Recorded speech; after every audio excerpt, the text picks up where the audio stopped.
Salut à tous, c'est Dorian et bienvenue dans cette nouvelle vidéo où je vous propose de vous faire la mise à jour de mon analyse Tesla suite à leur record de livraison de voitures qu'ils ont eu en 2021.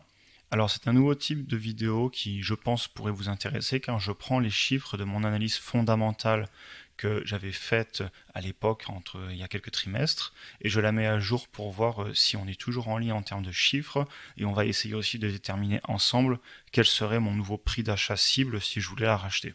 Alors tout d'abord, vu qu'on vient de finir 2021, on a les chiffres officiels de livraison de voitures de Tesla. Donc ils ont livré 936 172 véhicules électriques, soit presque 1 million, on n'en est pas loin à 936 000. Et donc c'est un record absolu pour eux. Et si on regarde par rapport à l'année dernière, c'est une augmentation de 87% par rapport à l'année 2020, où ils avaient livré presque un demi-million de véhicules. On va aller voir l'analyse que j'avais fait à l'époque, je l'avais postée il y a un petit peu plus de 6 mois de souvenir.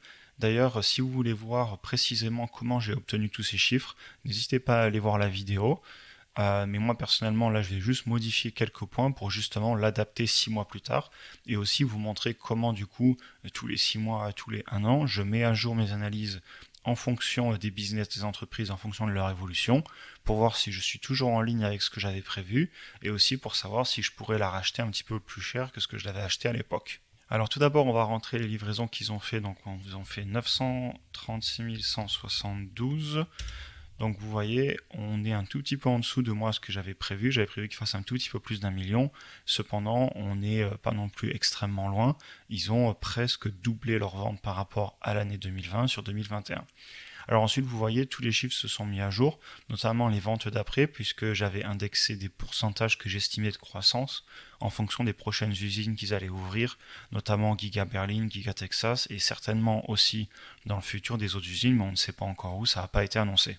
Donc rapidement quand même à l'époque ce que j'avais fait, même si vous pouvez aller revoir la vidéo pour savoir comment j'avais fait, j'avais estimé le nombre de véhicules qui vendraient chaque année et j'avais rentré par rapport au prix moyen de vente d'un véhicule et les marges que j'estimais qu'ils pourraient avoir, les ventes et donc les résultats bruts et nets qu'ils auraient jusqu'en 2025. J'avais aussi mis la catégorie autre qui contient tout ce qui est les assurances, les options du type conduite autonome, etc. Et donc ça nous permettait d'obtenir le price to sales ratio, donc le prix de l'action par rapport aux ventes brutes et aussi par rapport aux ventes nettes, donc le PI, jusqu'en 2025. Et donc ça me permet d'obtenir des prix d'achat en fonction de combien j'estime que l'entreprise elle sera évaluée en 2025. Et donc ça, c'est le point sur lequel on va revenir maintenant. Alors je vais quand même vous zoomer l'Excel que ce soit un petit peu plus simple à voir pour tout le monde sur l'écran, parce que des fois c'est un peu petit, c'est vrai que des fois j'oublie de zoomer. Donc voilà, ici vous devriez le voir pas trop mal. Donc à l'époque, je vous avais fait l'autre vidéo, l'action était à 714 dollars. Aujourd'hui, on va aller voir, on est à 1199 dollars, donc presque 1200 dollars. Donc vous voyez, à l'époque, j'avais dû vous faire la vidéo peut-être juin, juillet, on était sur ces niveaux ici. Et moi, j'avais fait une grosse entrée à 687 dollars. Et donc on voit qu'aujourd'hui je suis en hausse sur mes actions de 74-75% de souvenirs. Voilà, 74-75% effectivement. Donc on va rentrer ce nouveau prix dans mon tableau pour justement voir où on en est aujourd'hui. Donc aujourd'hui on est à 1199 dollars. Et donc si on venait à payer l'action ce prix-là aujourd'hui, ça veut dire que d'après mes chiffres, on aurait en 2025 un forward PE de 40 avec donc les résultats qu'ils auraient dans le futur. Et donc ça nous permet juste en dessous de voir de combien elle pourrait augmenter entre maintenant début 2022 et fin 2025. Donc pour savoir de combien elle pourrait monter, il faut estimer combien serait le PE, donc le Price to Earning Ratio, donc le prix de l'action par rapport au revenu net dans 4 ans. Et donc à l'époque, moi sur la vidéo précédente, je vous avais mis que un PI de 50, et aujourd'hui je vous ai mis 30, 50, 70 et 100. Et du coup, je vous le présente de cette façon avec plusieurs forward PI, donc plusieurs PI en 2025, tout simplement parce que c'est très personnel. C'est-à-dire que quelle est la croissance que vous donnerez encore en 2025 annuellement à Tesla? Ça, moi, je peux pas vous le dire, personne ne le sait, mais au final, c'est vous qui prenez vos propres décisions, comme je vous le dis à chaque fois. Je vous dis pas, je vous donne pas de conseils, moi, je vous partage juste ma vision, ce que je fais avec mon propre argent, mais je vous invite évidemment, comme à chaque fois, à faire vos propres estimations futures, parce qu'il y a personne qui peut prédire l'avenir, et donc au final, c'est vous qui prenez la décision. Et donc, si on regarde quand même pour information, on voit que si en 2025 on a un PI de 30, ce qui est équivalent à un PI par exemple de Apple ou de Coca-Cola, alors en théorie, vous perdriez de l'argent. Ça veut dire que l'action est déjà trop chère. Cependant, moi personnellement, je ne pense pas qu'on sera à un PI de 30 parce que je suis persuadé qu'en 2025, Tesla aura encore une forte croissance possible devant elle, cette entreprise, notamment avec de nouvelles usines qui vont ouvrir. Pour moi, ils auront encore de la croissance sur la vente de véhicules, mais aussi sur l'assurance, sur la conduite autonome, sur peut-être un réseau de taxis dans certaines villes, etc. Ensuite, je vous ai mis un PI à 50 en 2025, et ça, c'était le chiffre que j'avais pris lors de ma précédente analyse qui m'avait amené tout simplement à acheter l'entreprise. Donc j'avais estimé qu'on serait autour de 1500 1600 dollars en 2025, et on voit que j'y suis peut-être un petit peu allé léger, sachant qu'aujourd'hui on est déjà à 1200 dollars et qu'il reste encore 4 ans devant nous. Alors cependant, regardons, on a actuellement un PI de 388. Donc aujourd'hui, Tesla, c'est une action qui est considérée avec une très très forte croissance future pour qu'on puisse lui donner un tel PI de 380. Cependant, quand même, si vous regardez l'année prochaine, Tesla a une telle croissance qu'on va en théorie se retrouver avec un PI, donc à la fin de l'année prochaine, dans un an, de 145. Donc ça veut dire qu'ils vont faire plus que doubler leur revenu net. On le voit ici, ils devraient faire plus 165% sur leur revenu net l'année prochaine. Donc quand je vous dis que c'est une entreprise en croissance, je ne suis pas le seul à le penser, les analystes estiment aussi que Tesla serait capable de faire plus que doubler leur revenu l'année prochaine. Très bien, donc ensuite je vous ai mis 70 et 100. Donc pour moi, personnellement, je pense que j'y suis allé un petit peu léger sur mon analyse. Et d'ailleurs, si vous regardez la vidéo de l'époque, je vous avais dit que j'étais prudent et que je ne voulais pas donner à l'entreprise des chiffres qui soient trop mirobolants et qui soient complètement en dehors de la réalité. C'est pour ça que j'avais mis un PI de 50, mais je pense sincèrement qu'un PI de 50 ça fait un peu petit, sachant que c'est une croissance qu'on donne actuellement, enfin que le marché donne actuellement à des entreprises comme Netflix et Visa par exemple. Alors qu'un PI de 70, on est plus sur une entreprise du type Amazon. Je crois qu'Amazon doit être à 67 ou 66 en ce moment. Donc elle se balade généralement autour de 70 en termes de price to earning ratio, donc de prix divisé par le revenu net par action. Et ensuite, vous avez des actions pour ceux qui vraiment croient dans la croissance de l'entreprise. On peut être sur un PI de 100, je vous l'ai mis quand même ici. Donc là, on est plus sur les entreprises avec des fortes croissances comme Nvidia. Je crois que Enphase doit être autour des 140, donc des entreprises qui ont vraiment des croissances de revenus assez impressionnantes. Alors moi, comme vous le savez, personnellement, j'essaie de trouver des actions sur lesquelles je peux, entre guillemets, doubler ma mise à environ 5 ans, ou au moins faire un plus 70, plus 90%, tout simplement parce que sinon, sur le long terme, autant investir dans un ETF type S&P 500, et en théorie, vous êtes censé doubler votre mise tous les 7 à 8 ans en réinvestissant les dividendes. Donc moi, mon objectif, c'est de faire mieux, sachant que j'ai aussi des ETF à côté. C'est pas seulement les actions que je vous montre sur YouTube, j'ai aussi d'autres ETF à côté. Mais voilà, sur cette partie actions que je vous présente, pour moi, l'objectif, c'est de faire mieux que le ETF S&P 500. Je ne dis pas que je vais réussir, mais en tout cas, moi, ça me passionne de le faire et j'essaye de le faire. On verra bien, on regardera ces vidéos dans 5 ans, 10 ans et on verra ce qu'il en était au final. J'ai conscient que c'est quelque chose de très ambitieux, mais dans tous les cas, je tiens à vous présenter mon parcours d'investisseur et puis on verra bien ensemble si je vais me planter ou pas. Donc maintenant, on va faire bouger le prix que je serais prêt à payer pour justement, entre guillemets, doubler ma mise. Donc vous voyez que si je l'achetais aujourd'hui, je ferais plus 78% en théorie en 2025, donc dans 4 ans. Donc ça veut dire que l'action serait à 2150 dollars dans 4 ans. Alors c'est un petit peu léger pour moi, et d'ailleurs je ne vous cache pas qu'au prix actuel, je ne suis pas prêt à acheter l'action.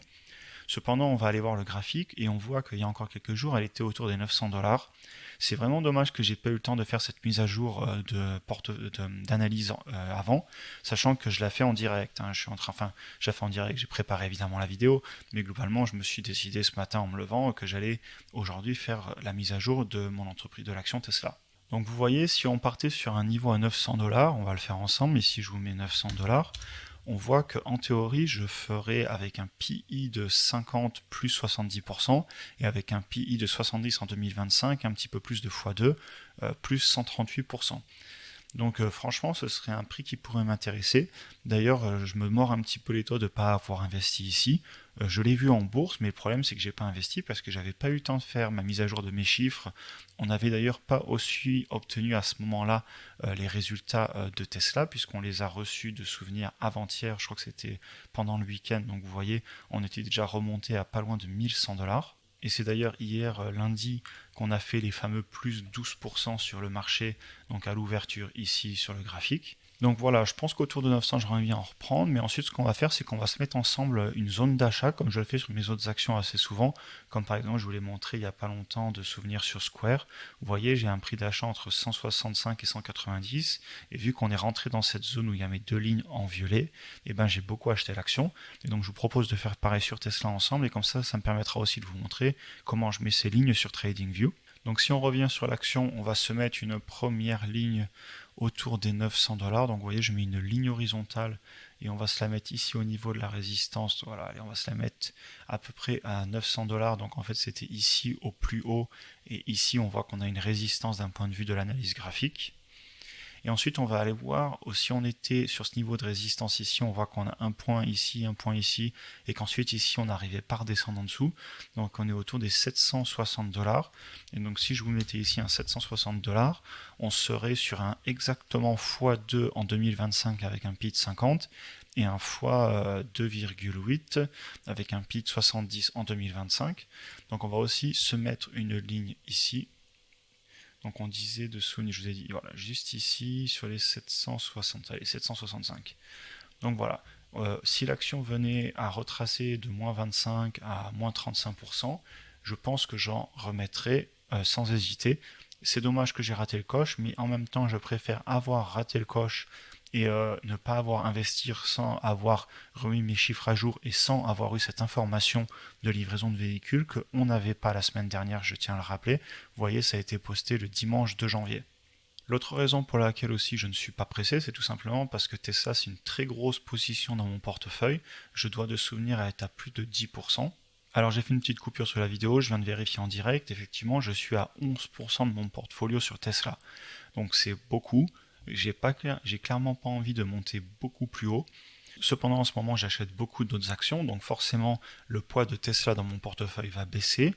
Et si son poids baisse et qu'en plus l'action vient à corriger, et donc si elle corrige, elle va aussi moins peser dans mon portefeuille parce que la valeur des titres que je possède déjà va baisser, dans ce cas-là, pourquoi pas en racheter? Alors aussi, évidemment, je vous dis 900 dollars, mais il ne faut pas être complètement psychorigide. Il y a beaucoup d'actions où j'hésite pas à commencer à faire des points d'entrée, même si je suis un tout petit peu au-dessus. Par exemple, je crois que je l'ai fait sur Etsy. Vous voyez, quand elle avait tombé ici, elle était toujours sur les 225 dollars qui est mon prix d'achat target. Cependant, ben écoutez, quand je m'en approchais un petit peu, après une énorme chute, je me suis dit, Dorian, tu vas pas rater le coche pour 5 dollars. Bon, ben tu l'achètes un tout petit peu au-dessus. Et c'est tout à fait possible que je fasse pareil avec Tesla. Peut-être que si elle vient à 930, 940 dollars et qu'on n'arrive jamais à retoucher les 900, je vais pas non plus faire ma tête de mule et ne pas l'acheter. Peut-être que j'en achèterai une et je serai patient comme ça pour faire encore du DCA à la baisse si elle vient à baisser plus tard. Mais bon, pour l'instant, a priori, c'est pas le cas. Peut-être qu'elle n'y reviendra pas. Et dans ce cas-là, je resterai avec ma position de 11% de mon portefeuille. Et ça me convient aussi très bien, sachant que je suis, comme je vous le disais, à la hausse de souvenir. On a dit 74, on va vérifier. J'ai la mémoire courte. Voilà, 75%. Donc c'est aussi excellent. Et il ne faut pas oublier que dans le futur, ça va continuer à croître. Et ma position, elle va aussi continuer à croître puisque je crois toujours à l'entreprise. Donc voilà, et un dernier petit point que je voulais aussi vous conclure, et c'est quand même vraiment pour toujours vous rappeler qu'on est sur des investissements risqués. Si c'est une entreprise dans laquelle vous ne croyez pas et que vous pensez que c'est une entreprise comme par exemple Volkswagen ou Toyota, vous voyez, sur Volkswagen et Toyota, on a actuellement un PI en dessous de 10, on est autour de 7, 9 je crois. Et si vous prenez l'action actuellement donc à 1199 dollars et qu'ici je viens vous mettre un PI on va dire 10 qui est même au-dessus de ce qu'est actuellement les entreprises de l'automobile, et donc ici on va le modifier, on va le mettre à 10 dans mon équation, ça veut dire que, pardon, pas 50, pas 130, 10, voilà, ça veut dire qu'actuellement on est 75% trop cher et l'action devrait redescendre sur un niveau de 300 dollars. Donc, comme je vous le dis à chaque fois, c'est une entreprise qui n'est pas aussi risquée qu'une entreprise qui perdrait de l'argent. Elle était beaucoup plus risquée en 2018 quand elle ne gagnait pas encore d'argent. Cependant, si vous ne croyez pas dans l'entreprise et si vous pensez qu'ils ne vont pas être capables de maintenir une telle croissance de leurs revenus dans le futur, sachez que l'entreprise aujourd'hui est complètement surévaluée si vous considérez que c'est une entreprise du type Volkswagen, Toyota, General Motors, Ford, etc.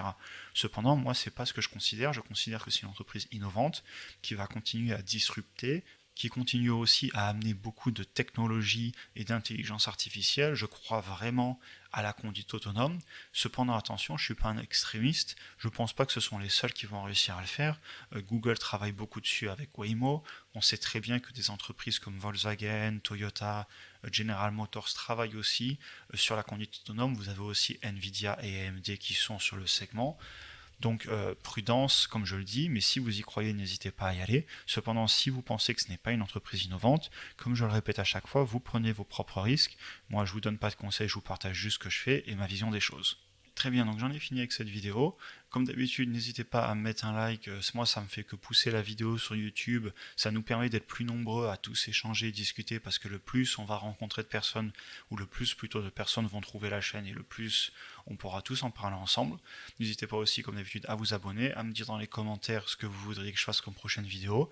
D'ailleurs, je tiens à vous remercier parce qu'on sera bientôt à 1000 abonnés. Et aussi, je tiens surtout à vous remercier parce que vous me donnez énormément d'idées de vidéos dans les commentaires. D'ailleurs, j'ai une longue liste de vidéos à préparer. J'essaie d'aller au plus vite. J'en fais au moins 2 par semaine. Mais vous m'avez donné pas mal d'idées dans les commentaires. Elles sont toutes rajoutées dans ma liste. Et je vais faire pas mal de vidéos que vous avez en tout cas exprimé le souhait dans les commentaires bientôt. Donc n'hésitez pas à donner vos idées. Ça prendra peut-être quelques semaines parce que je ne peux pas toutes les faire aussi rapidement. Mais voilà. Très bien, bah écoutez, comme d'habitude sur ce, je vous souhaite une bonne semaine et on se voit dans la prochaine vidéo.